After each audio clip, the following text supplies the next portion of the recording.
चंदनगढ़ गांव में बलदेव सिंह नाम का एक किसान रहता था। मेहनती इतने कि पूरे गांव में उनकी मिसाल दी जाती थी। सालों की मेहनत से उन्होंने एक अच्छी खासी हवेली, आम का बगीचा, एक भैंस, एक बैलगाड़ी और एक तालाब बनाया था। उनके दो बेटे थे, बड़े का नाम विजय और छोटे का नाम रघु। विजय शक्ल सूरत से भी अपने पिता जैसा था, लेकिन स्वभाव से थोड़ा कमजोर दिल का, आसानी से किसी की बातों में आ जाने वाला। वहीं रघु शुरू से ही सीधा साधा, मेहनती और अपने बड़े भाई का बहुत सम्मान करने वाला था। दोनों भाइयों में बचपन से गहरा प्यार था। विजय की शादी 2 साल पहले ही हुई थी, पास के गांव की एक लड़की कौशल्या से। कौशल्या दिखने में जितनी सीधी लगती थी, दिल से उतनी ही चालाक और महत्वाकांक्षी थी। शादी के दिन से ही वो सपने देखने लगी थी कि एक दिन घर की सारी जायदाद पर सिर्फ उसका और उसके पति का हक होगा। रघु की अभी शादी नहीं हुई थी। बलदेव सिंह अपने दोनों बेटों से बहुत प्यार करते थे और अक्सर कहा करते थे, विजय, रघु, तुम दोनों भाई हमेशा साथ रहना। जो भी मेरी मेहनत की कमाई है वो तुम दोनों की बराबर की है। भाई भाई का साथ ही असली दौलत होती है, याद रखना। हाँ बाबूजी, हम हमेशा साथ रहेंगे। बिल्कुल बाबूजी, मैं तो भैया के बिना एक पल भी नहीं रह सकता। लेकिन कौशल्या के मन में ये बातें कभी नहीं बैठीं। वो अक्सर अकेले में सोचती थी, इतनी बड़ी हवेली, इतना बड़ा बगीचा, ये सब आधा आधा क्यों बटे? अगर सही तरीके से खेल खेला जाए तो ज्यादातर हिस्सा हमारा भी हो सकता है। एक दिन अचानक बलदेव सिंह की तबीयत बिगड़ गई और कुछ ही दिनों में उनका देहांत हो गया। पूरा घर गम में डूब गया। रघु तो अपने पिता की याद में रोता ही रह गया, लेकिन विजय की पत्नी कौशल्या के मन में कुछ और ही चल रहा था। सुनो जी, पिताजी को गए 10 दिन हो गए। अब हमें अपनी जमीन जायदाद का बंटवारा कर लेना चाहिए। अरे कौशल्या, अभी तो पिताजी को गए 10 ही दिन हुए हैं, थोड़ा रुक जाओ, लोग क्या कहेंगे। लोगों की चिंता छोड़ो जी। सुनो, अगर रघु की शादी हो गई तो उसकी बीवी भी आ जाएगी बीच में, फिर बंटवारा करना और मुश्किल हो जाएगा। इसीलिए अभी रघु की शादी से पहले ही बंटवारा निपटा लेना चाहिए। बात तो तेरी ठीक है, लेकिन बंटवारा करेंगे कैसे? पंचायत बुलानी पड़ेगी। पंचायत बुलाने की क्या जरूरत है जी? हम दोनों भाई आपस में ही बंटवारा कर लेंगे और बंटवारा ऐसा करेंगे कि फायदा भी पूरा हमारा हो और गांव वाले भी कुछ ना कह सके। वो कैसे? वो मुझ पर छोड़ दो जी। आप बस रघु को बुलाइए, बाकी बातें मैं संभाल लूंगी। कौशल्या के मन में लालच का बीज पहले ही से पनप रहा था। अब उसने ठान लिया कि वो अपने पति के जरिए रघु को हर चीज में छल कर सारी असली दौलत अपने घर ले आएगी। रघु, अब पिताजी नहीं रहे, हम दोनों भाइयों को अब घर की जमीन जायदाद का बंटवारा कर लेना चाहिए। भैया, अभी तो पिताजी की याद में दिल रोता है और आप बंटवारे की बात कर रहे हैं। बेटा, मेरा मतलब है भाई, यही सही समय है। बाद में झगड़ा ना हो, इसलिए अभी शांति से बांट लेते हैं। जैसा आप ठीक समझें भैया, आप बड़े हैं, आपका फैसला मुझे मंजूर है। रघु को नहीं पता था कि उसका यही भोलापन आने वाले दिनों में उसके लिए कितना भारी पड़ने वाला है। देख रघु, अपनी हवेली 2 मंजिल की है, ऊपर की मंजिल और नीचे की मंजिल। मैं सोचता हूँ ऊपर वाली पूरी मंजिल तेरी और नीचे वाली पूरी मंजिल मेरी। सच में भैया? ऊपर की पूरी मंजिल मुझे? आप तो बहुत भले हैं भैया। लेकिन एक बात, हवेली का मुख्य दरवाजा और सीढ़ियां नीचे की मंजिल में आती हैं, तो दरवाजा और सीढ़ियां मेरे हिस्से में गिनी जाएंगी। भैया, अगर दरवाजा और सीढ़ियां आपके हिस्से में हैं, तो मैं ऊपर जाऊंगा कैसे? अरे, वो तो तुझे मुझसे पूछ कर ही जाना होगा ना। आखिर दरवाजा सीढ़ी मेरी है, तू आराम से पूछ लिया कर, मैं मना थोड़ी करूंगा। ठीक है भैया, मुझे मंजूर है। कौशल्या ये सब खिड़की की ओर से देख सुन रही थी। उसके चेहरे पर एक शैतानी मुस्कान फैल गई। पूरी मंजिल देकर भी असली ताकत तो हमारे ही हाथ में रहेगी। अब ये भोला रघु सीढ़ी चढ़ने के लिए भी हमारा मुंह देखेगा। देख भाई रघु, अब बारी है आम के बगीचे की। रघु, इसमें 20 आम के पेड़ हैं। मैं सोचता हूँ सारे पेड़ तेरे और पेड़ों के नीचे की जमीन मेरी। भैया, ये तो बहुत अच्छा है, सारे आम के पेड़ मुझे मिल गए।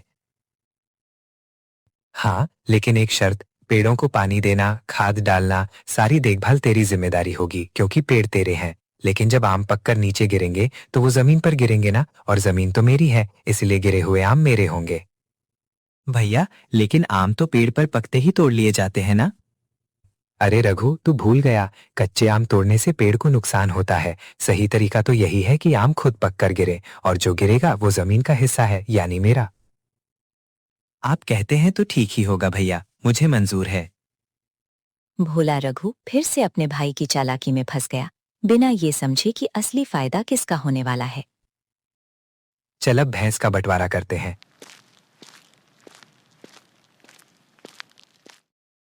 देख, दिन में भैंस की देखभाल, चारा पानी नहलाना, ये सब काम तेरा, और रात में भैंस की देखभाल मेरी जिम्मेदारी।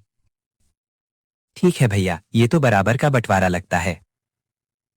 हाँ, और दूध की बात करें तो भैंस सुबह धोते हैं ना, सुबह का समय दिन में गिना जाता है, तो सुबह का दूध तेरा। लेकिन भैंस असली दूध शाम को ज्यादा देती है, और शाम रात के करीब होती है, इसलिए शाम का ज्यादा दूध मेरा हिस्सा होगा। भैया, ये तो थोड़ा अजीब बंटवारा है। अरे रघु, बड़े भाई की बात पर शक करता है क्या? है? नहीं नहीं भैया, ऐसी कोई बात नहीं, मुझे मंजूर है।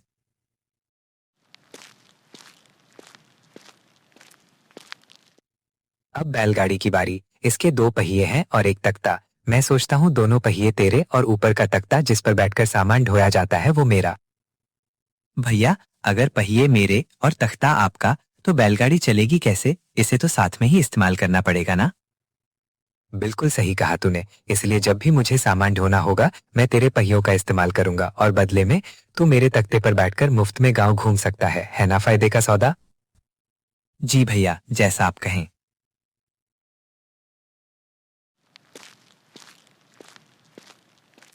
अब आखिर में बचा तालाब। इसमें पानी भी है और मछलियां भी। मैं सोचता हूँ तालाब का पानी तेरा और तालाब में जो मछलियां हैं वो मेरी। भैया, मछलियां तो पानी के अंदर ही रहती हैं। अगर पानी मेरा है तो मछलियां भी मेरी होनी चाहिए ना? नहीं रघु, मछली और पानी 2 अलग चीजें हैं। पानी सिर्फ पानी है तेरा, मछली अलग जीव है मेरी। तू चाहे तो पानी में तैर सकता है, नहा सकता है, लेकिन मछली पकड़ने का हक सिर्फ मेरा होगा।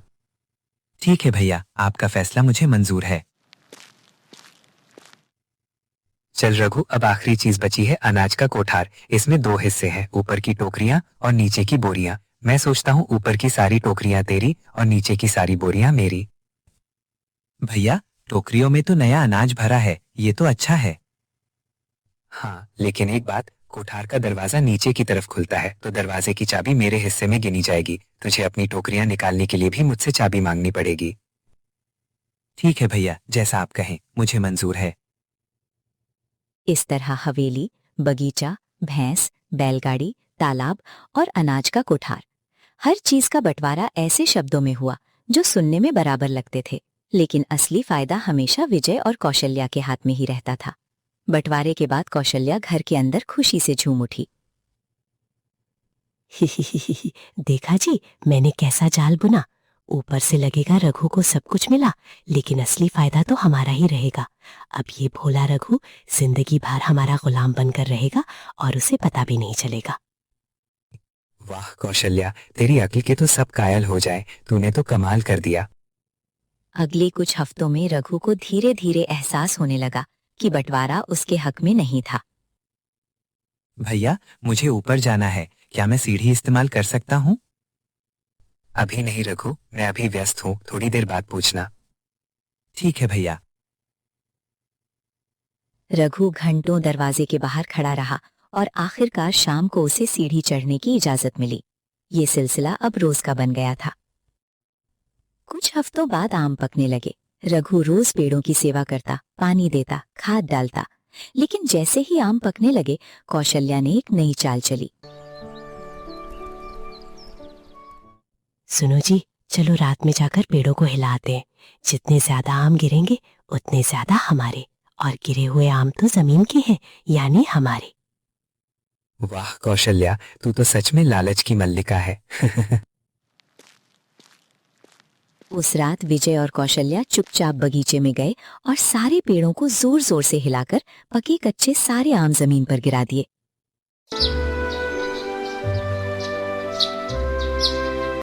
सुबह जब रघु बगीचे में पहुंचा तो उसकी आंखें फटी की फटी रह गई। ये क्या हुआ? इतने सारे आम एक साथ कैसे गिर गए? अरे रघु, कुदरत का करिश्मा है। रात में तेज हवा चली होगी। खैर अच्छा हुआ, अब ये सारे आम तो जमीन के हैं, यानी मेरे। तू परेशान मत हो, तेरे पेड़ों पर अगली फसल फिर आएगी। जी भैया। रघु को शक तो हुआ लेकिन वो कुछ बोल ना सका। महीनों की मेहनत का फल उसके हाथ से यूं ही निकल गया। एक दिन रघु को बहुत भूख लगी थी। घर में खाने को कुछ खास नहीं था, इसलिए उसने सोचा तालाब से मछली पकड़कर पका लेगा। आज तो मछली पकड़कर खाऊंगा, बहुत दिन हो गए भूखे पेट सोते हुए।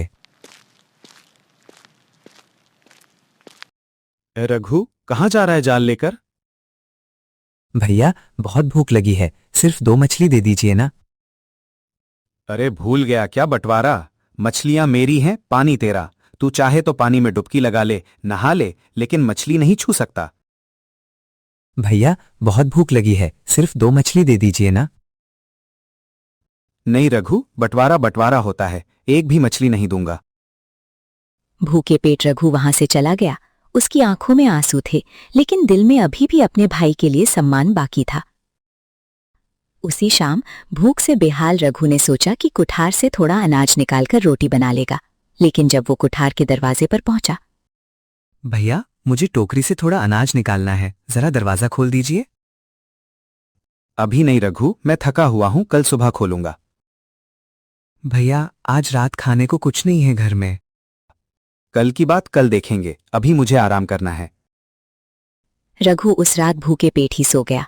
उसे समझ आ गया था कि हर चीज में उसका हिस्सा तो कागज पर था, लेकिन असली ताकत भैया और भाभी के हाथ में ही थी।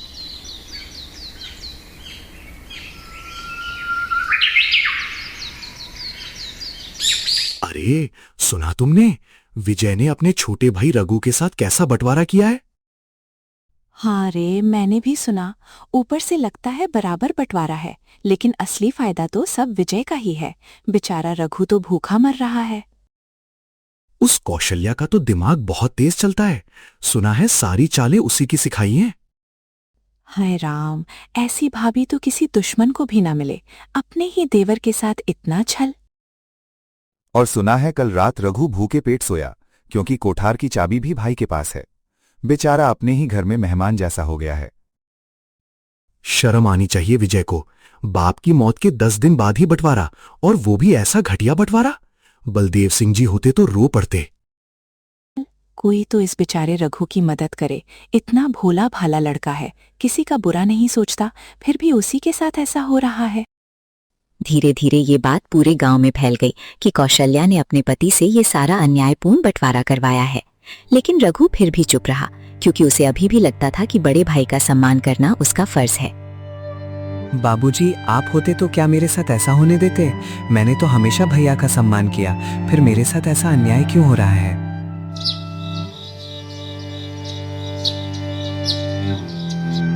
तभी वहां से एक बूढ़ी औरत गुजर रही थी। गांव में उसे लोग बुधिया मासी कहकर बुलाते थे। वो बहुत समझदार और अनुभवी मानी जाती थी। क्यों रे रघु बेटा, इतनी रात को अकेले बैठकर रो क्यों रहा है? कुछ नहीं मासी, बस अपनी किस्मत पर रो रहा हूँ। तब रघु ने मासी को सारी बात बताई। हवेली की सीढ़ी, बगीचे के आम, भैंस का दूध, बैलगाड़ी और तालाब की मछलियाँ, सब कुछ। हाय बेटा, तेरी भाभी ने तो तुझे बुरी तरह ठग लिया। लेकिन सुन, रोने से कुछ नहीं होगा। तुझे भी अब उन्हीं की भाषा में जवाब देना होगा। मासी लेकिन मैं भैया के खिलाफ कैसे जा सकता हूँ? वो मेरे बड़े भाई हैं।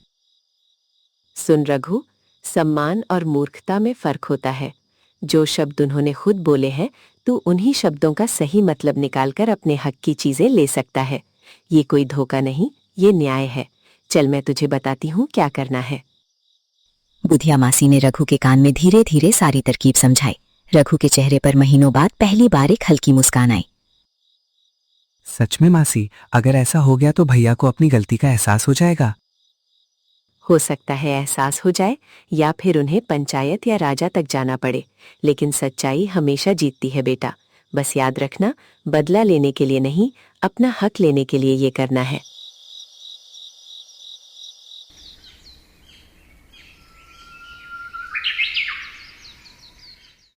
अगली सुबह रघु सीढ़ी के नीचे विजय का इंतजार करने लगा। जैसे ही विजय सीढ़ी पर चढ़ने लगा, रुकिए भैया, कहाँ जा रहे हैं?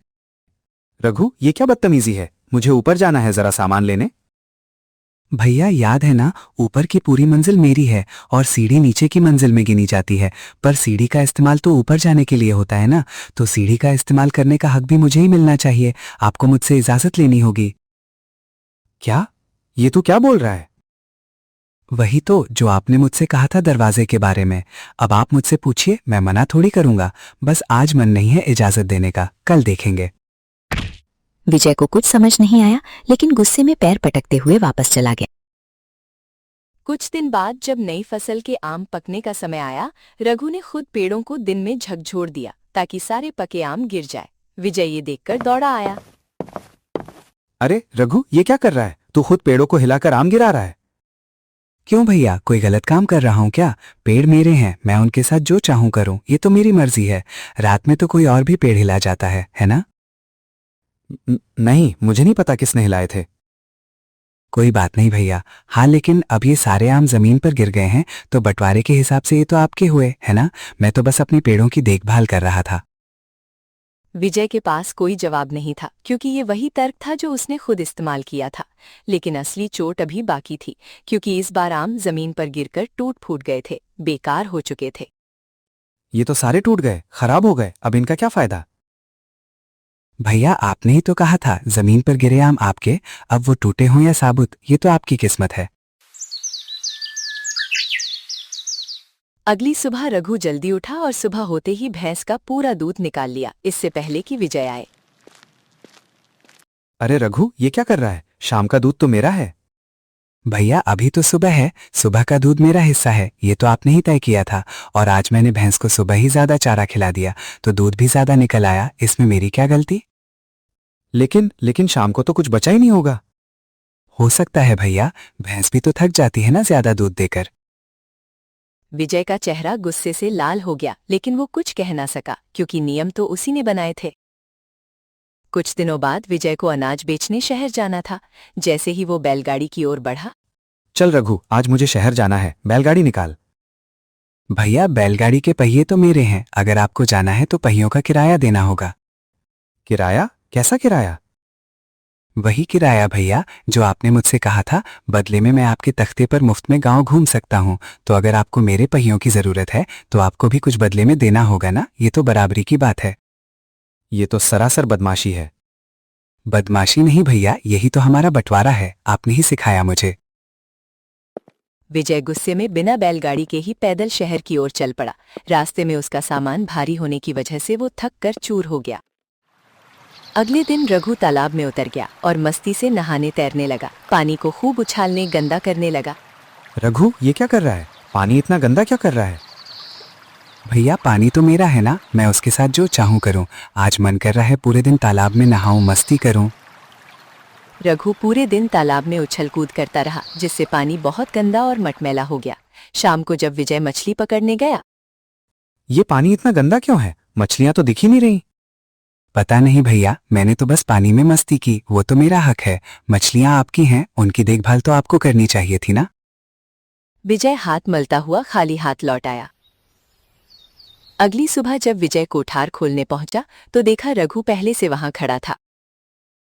भैया रुकिए, अगर आपको नीचे से बोरी निकालनी है तो पहले मुझे बता दीजिए, क्योंकि टोकरियां ऊपर मेरी हैं और उन तक पहुंचने के लिए आपको मेरे ऊपर वाले हिस्से से होकर गुजरना पड़ता है, तो रास्ते का किराया लगेगा। किराया? ये कैसा नया नाटक शुरू कर दिया तूने? नाटक नहीं भैया, यही तो तर्क है जो आपने मुझे सिखाया, दरवाजे सीढ़ी वाला। जिसके रास्ते से होकर जाना है उसे इजाजत और बदले में कुछ देना पड़ता है। मैं तो बस आपकी सिखाई बात दोहरा रहा हूं। विजय अब पूरी तरह हार मान चुका था। हर तरफ से उसे अपनी ही बनाई चाल का सामना करना पड़ रहा था। गुस्से से बौखलाया हुआ विजय सीधा घर पहुंचा और कौशल्या को सारी बात बताई। कौशल्या, वो रघु तो अब हमारी ही चाल हम पर चला रहा है। सीढ़ी, आम, दूध, बैलगाड़ी, तालाब, कोठार, हर जगह वो हमें उन्हीं शब्दों में जवाब दे रहा है जो हमने खुद बनाए थे। क्या उस भोले रघु की इतनी हिम्मत? जरूर किसी ने उसे सिखाया ये सब। अब क्या करें? मुझे तो एक भी जवाब नहीं सूझ रहा।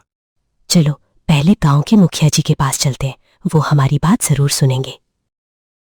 महाराज, मेरा छोटा भाई रघु बहुत परेशान कर रहा है, आप ही कुछ न्याय कीजिए।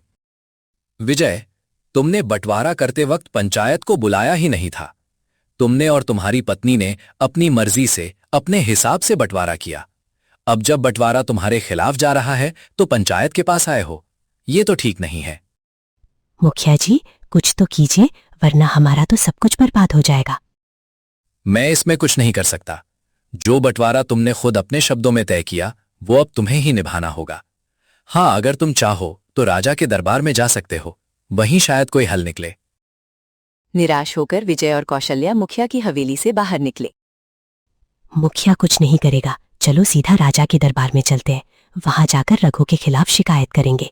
राजा साहब जरूर हमारा ही साथ देंगे, आखिर हम बड़े भाई भाभी हैं।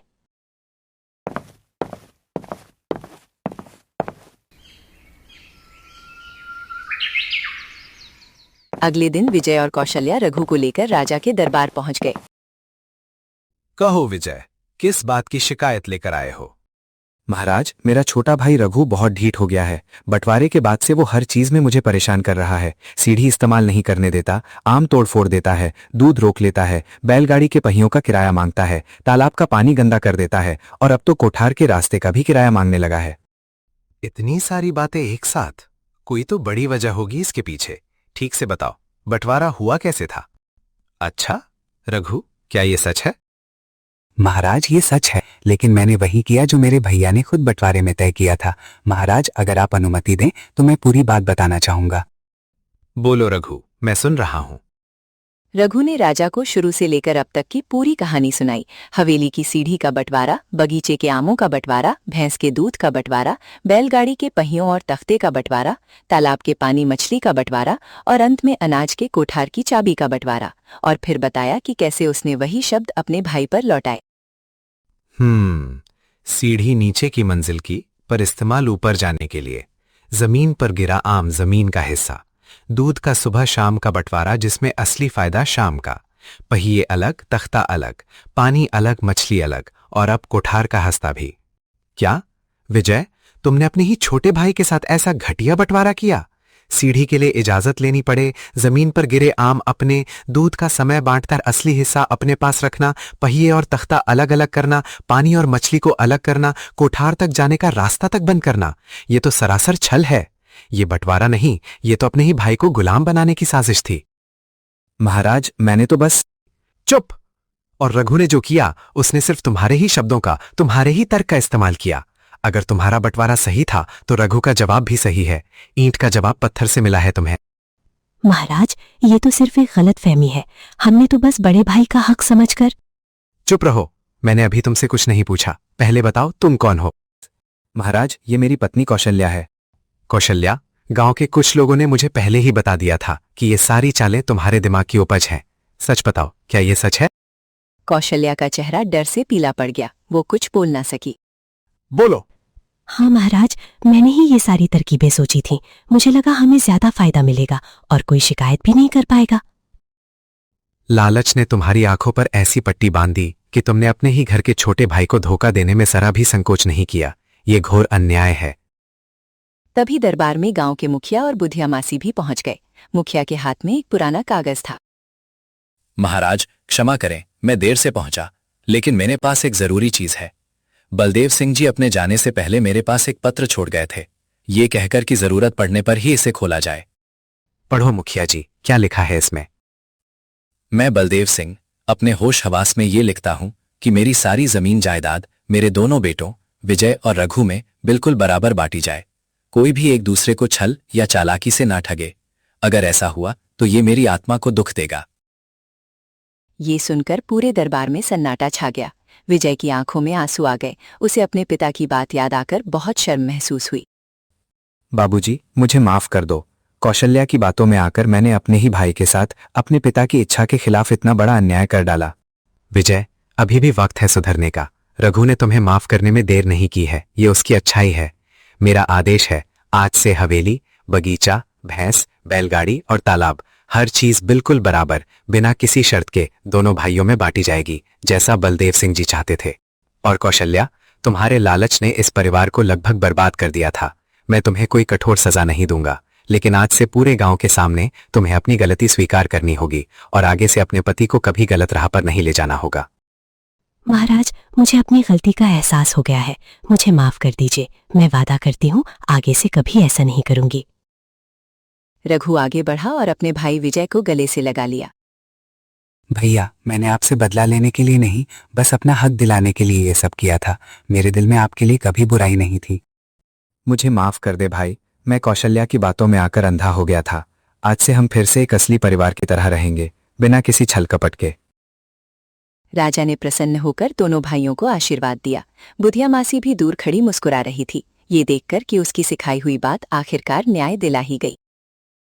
कहा था न रघु, सच्चाई और सब्र का फल हमेशा मीठा होता है। इसके बाद विजय और रघु का परिवार मिलकर खुशी खुशी रहने लगा। खेतों में साथ काम करते, बगीचे की देखभाल साथ करते और हवेली की सीढ़ियां भी अब बिना किसी रोक टोक के दोनों भाइयों के लिए खुली थीं। कुछ हफ्तों बाद रघु की भी शादी की बात चलने लगी। एक दिन कौशल्या खुद रघु के पास आई। रघु भैया, मेरा मतलब है रघु, मुझे माफ कर दो। मैंने तुम्हारे साथ जो किया वो बहुत गलत था।